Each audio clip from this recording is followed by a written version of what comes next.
Welcome back to the last of my sci-fi trilogy that I'm reading. I can promise you I don't read only sci-fi, but for whatever reason, for the last three books, or the last four books that I've read, three of them have been sci-fi. But if you watched episode one, you know what this is. Red Rising. So a little bit of backstory of why I picked this up. I knew that this was kind of like a good staple to read. I haven't, like I said before in like a number of my videos, I haven't really read a lot of sci-fi up until this point. Mainly just, Game of Thrones, number one, and that's about it. And Percy Jackson, which I don't think you can count as sci-fi. But I picked this up because I didn't really have anything else to read in December. All of my TBRs up until that point had been properly read. There was a few others, but at the time where I go for my books, they didn't really have anything else. So I finally thought, Red Rising is always here. It's literally every store is always having it because Pierce Brown is, a staple of sci-fi. So I was like, let me just read it for a change. So I read it. So for my first impressions, of course. First impressions, I was a bit unimpressed, but that's on me. I actually went from reading The Will of the Many immediately into reading Strength of the Few, and then immediately into reading The Red Rising. So I think my level of writing and my preference, which is Viz, because you could tell I really, really, really liked the Hierarchy series. I was just automatically comparing the two genres, not the two genres, but the two different titles, the two different author styles, and the way the characters are written. So definitely not Viz at all. Darrow is his own type of character. He's flawed in so many ways. He is living in this world that is constructed to make him believe that this is what he is, this is all he can be, and this is all he can achieve. But he is surrounded by people that believe in him in a way. From the onset, he is surrounded by people that he leads, quote unquote leads. He's kind of just like the people, or somebody that people turn to, but also that he wants to succeed for. He wants to be the best of what he is in the beginning, which is a hell diver, in order for his people, the ones that look up to him, to live, to thrive, but in the capacity that the society allows them. So just to give you a brief summary without any spoilers, we're living on the planet Mars underneath the surface. And Darrow is a part of a group known as Reds. They are the only population of essentially this town, except for one or two colors that are there to kind of like show that this is the authority of them. And essentially what you're dealing with is a color coordinated hierarchy that's kind of like similar to what our world is now, except obviously in its more extreme. So the Reds only do the mining. They need to do the mining in order to mine the specific mineral, at least, that is gonna allow the golds and the higher ups of the society to make Mars habitable. Except, of course, that doesn't actually turn out to be the entire truth.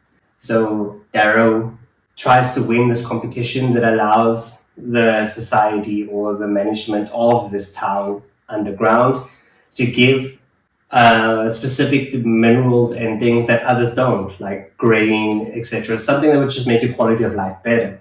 But of course, everything points to Darrow winning, and he doesn't. And then this leads to a stream of traumatic events that reveals to Darrow that actually Mars has been inhabited by the society that Darrow is uplifting, that is being prepared for. Except it has already been prepared for. There are already cities, there are already establishments, there are already full-on colors living on the surface of Mars. And they've just been led to believe that actually, no, this hasn't happened, this hasn't come to be yet. And that the Reds that are mining their lives away below the surface are doing this in preparation of what has already happened, essentially. And of course, this makes Darrow feel some type of way. But Darrow is extremely flawed. Like, I think that's one thing it took me a while to get used to. Everything that he goes through and everything that he does, it doesn't mean he is the most skillful, that he's the fastest, that he is the strongest. Because everything that he does is all self-taught in a sense. It is all self-taught, but it's in the capacity of his little red city underneath the ground.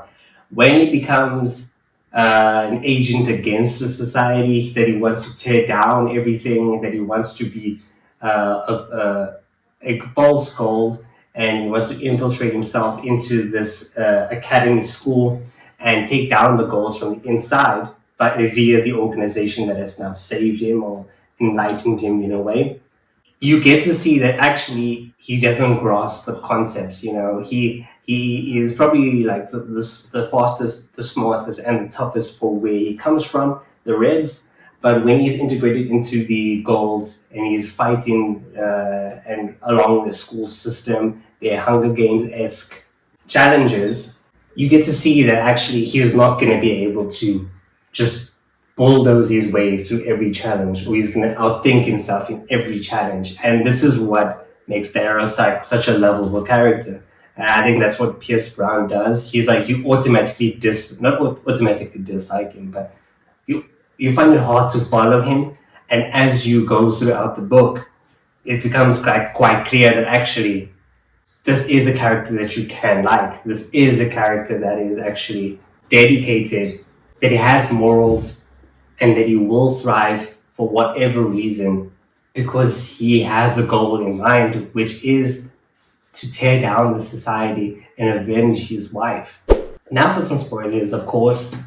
I didn't actually realize this, but in sci-fi this actually is quite a common trope apparently. You have a person that is aware of society or becomes aware of society and how ill it's treating them.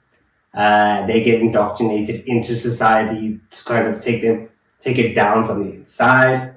This society is then kind of almost like a Hunger Game-esque situation sometimes. In the Will of the Many, it's kind of not that way. But you look at Hunger Games, you look at Red Rising, and you look at, if you take all three of those titles, you can kind of see like the common elements of it, that there is somebody that has become enlightened, that is against society for whatever reason, and will go into the society, become the best that there is somehow, some way, and take it down from the inside out. And Darrow's probably the most flawed version of this. I think obviously Hunger Games is written from a point of a younger age, so that Katniss, for what she is a lot more followable, if that makes sense. You can easily follow her, you can easily like her. This is somebody that you easily believe in. Like, it doesn't matter his flaws, you believe that he can outthink himself, that he will survive. Even though that the story takes you in different directions, at the end of the day, you want him to survive. It's not a question of if he will survive, will he survive? You want him to survive. But for Darrow, it's almost like, okay, why did you do that? Why would you think this would work? You are with him in every single step that he takes, and you almost like belittle him for every single mistake he makes.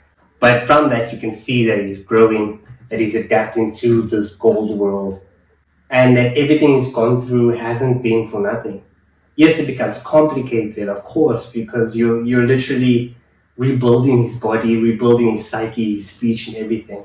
And essentially, for a good couple of months or a year or so, I'm not exactly sure the timeline, you're making sure that he consciously forgets where he comes from, he forgets the Red City, he forgets his wife and everything, and he has to learn to become one of them. And this is what makes like Red Rising such a beautiful story. The fact that he ends up trusting, making friends, maybe loving again, but he doesn't forget his mission. At the end of the day, he looks at the Emperor. He looks at Mustang's father, not Emperor, sorry, but Mustang's father, and he's like, as much as I hate you, as much as you killed the only person I loved, that you are probably directly responsible for all the suffering that ever known, for the suffering I've ever seen in every red's face. I am gonna become your pseudo son, your adopted son, in order to destroy the society. I think going on that journey, disliking Darrow, seeing him go from losses to winning, seeing him thrive, and then seeing him make this decision that goes against everything that he really wants to do, is all his morals and everything. Because at the end of the day, it's gonna put him in the best position to take his vengeance. It's a beautifully written story, and it's such a quick and easy read that I almost thought at one point it was too long, and then probably like 10, 15 minutes or 15 pages later, I was just like, it's not long enough. I want to read The Golden Sun, which is what it's called. I want to read The Golden Sun. I want to read everything else because I want to know what Darrow's story is. I don't even know if The Golden Sun is a continuation of his story, but I want to know more of this world. I want to continue the story, and it's couldn't be any more different from my expectations of The Will of the Many. But it's left me in exactly the same spot where I now want to continue into the series, and I can completely understand why people have loved this book for so long. But you can tell me if you've read this book, your thoughts, if you've seen it, the special editions, etc., etc. You can tell me everything you want about Pierce Brown's Red Rising, if you've got a specific book you want me to read. But I appreciate you for making it to this point. And I thank you for spending your time with me. Until the next video.